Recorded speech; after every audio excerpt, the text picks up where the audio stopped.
to make Dungeons and Dragons death system that little bit more exciting.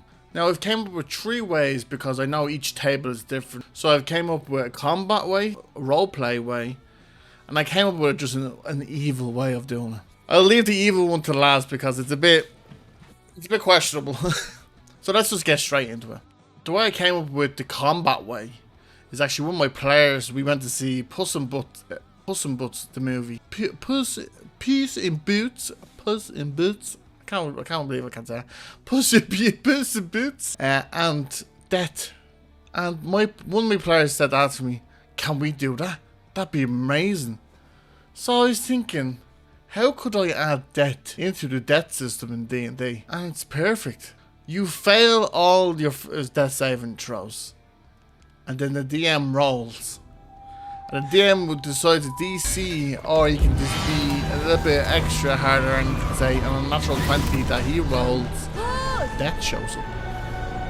And how interesting would that be? After you watching your combat go off, the DM asks you, with your dead character, to roll initiative, and then brings an avatar of death, like a version of yourself, to fight yourself to see if you come back from the dead.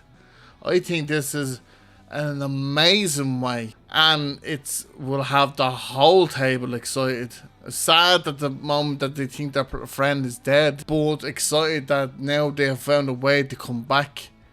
And the thing is, what you can do then is either raise the DC for this to happen if he dies again, or you can make him stronger, make the avatar of death even stronger and stronger and stronger each time that he fights him. I think it's an amazing way for a combat oriented table to really deal with death in D&D.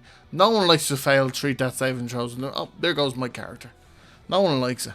My second one is the roleplay aspect of D&D, and you can add this way. It will be the critical role method.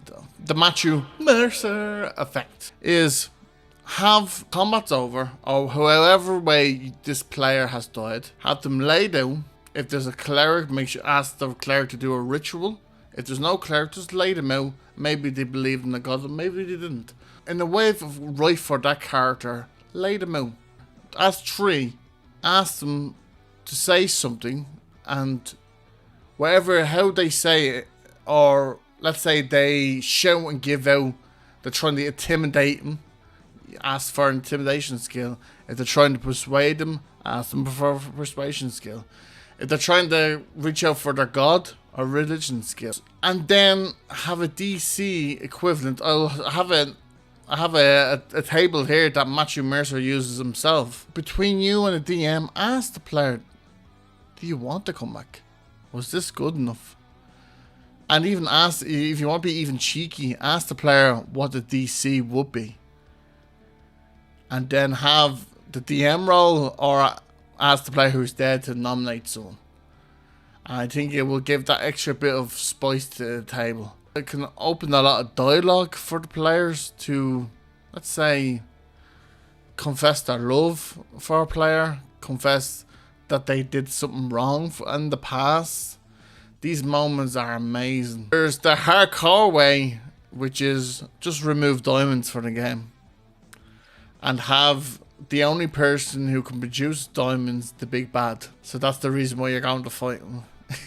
It's selfish, but it could be a way. Another hardcore reason is to make death easy in the game, perhaps, is when you level up, never raise your HP. Keep it the same way. That's hardcore, because one fireball will wipe out the whole party. Just think of it. I think it's an amazing way of... Imagine that fear from level 1 was through the whole campaign. That's a different way of playing D&D, and it's a very hardcore way.